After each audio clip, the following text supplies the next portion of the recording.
What's up, guys? This is Jordan from Fish On TV. You're watching the first episode in the series that I'm doing called The Basics.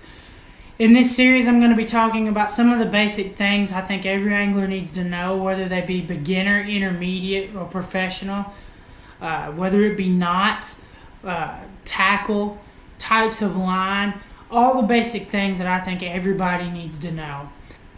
You can use this knot in a lot of different ways. You can tie it in different ways to get a bait to have a different type of action or to give you a different type of feel of the bait and your surroundings as you're dragging it through the water. This knot is called the Palomar knot.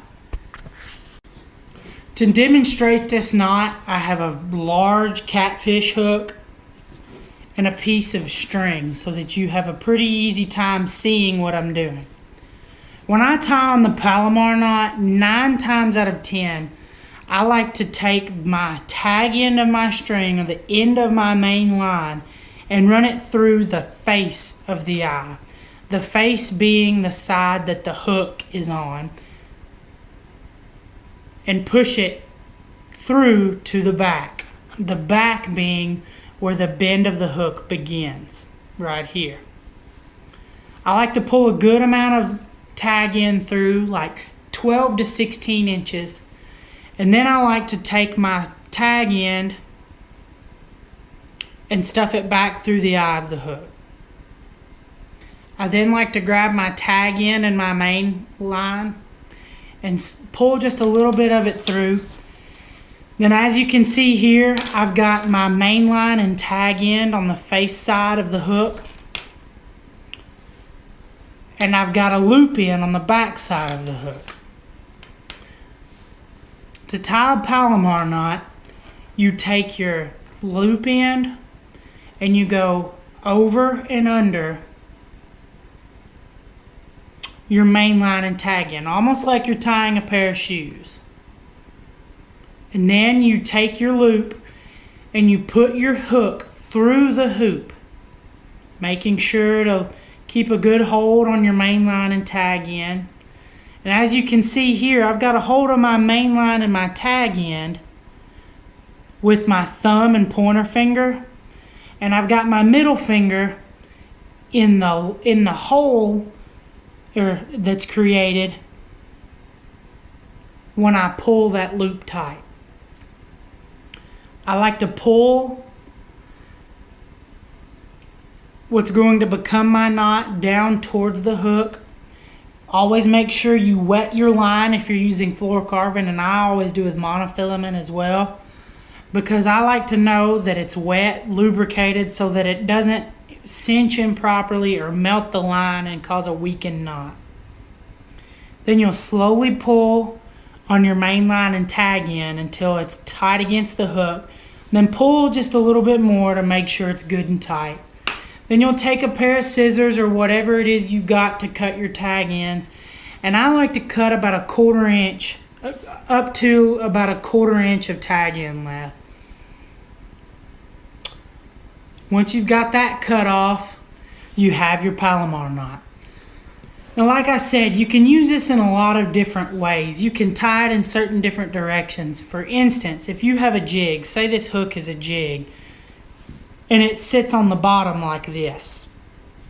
If you tie that Palomar knot, if you tie your Palomar knot from the top, when you pull on your line, raise the tip of your rod or twist it or whatever it might be, as you can see here, it kind of pulls the head up, pulls the eye up, causes almost a hopping motion out of your jig.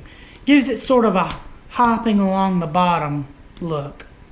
Or say you tie it from the bottom. Of course, this is tied from the top, but if you go from the back of the hook, to the front of the hook, when you pull up, it gives it almost a sliding motion or a dragging motion across the bottom.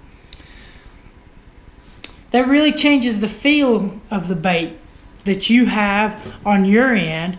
It also changes the movement, which sometimes presentation is key. Sometimes the fish want a hopping bait along the bottom, and sometimes they just want a bait that's being dragged along the bottom.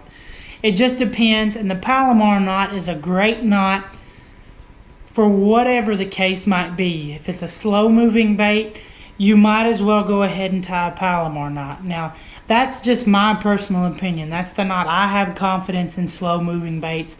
You might have confidence in other knots when you use slow-moving baits.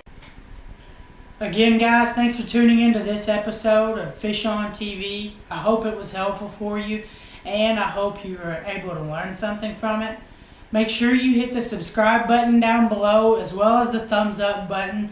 Tell all your friends about my channel. Tell them to come to my videos and leave comments if they've got questions. I like to make videos of my subscribers' questions or my friends' questions, whatever they might be.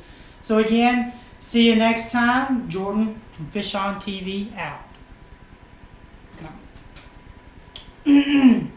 Make sure you hit that thumbs up button below. Make sure you hit the subscribe button as well as the thumbs up button below.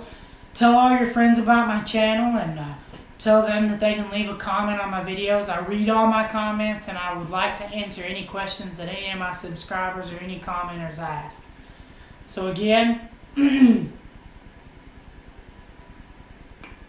until next time, Jordan Stone from Fish on TV, out.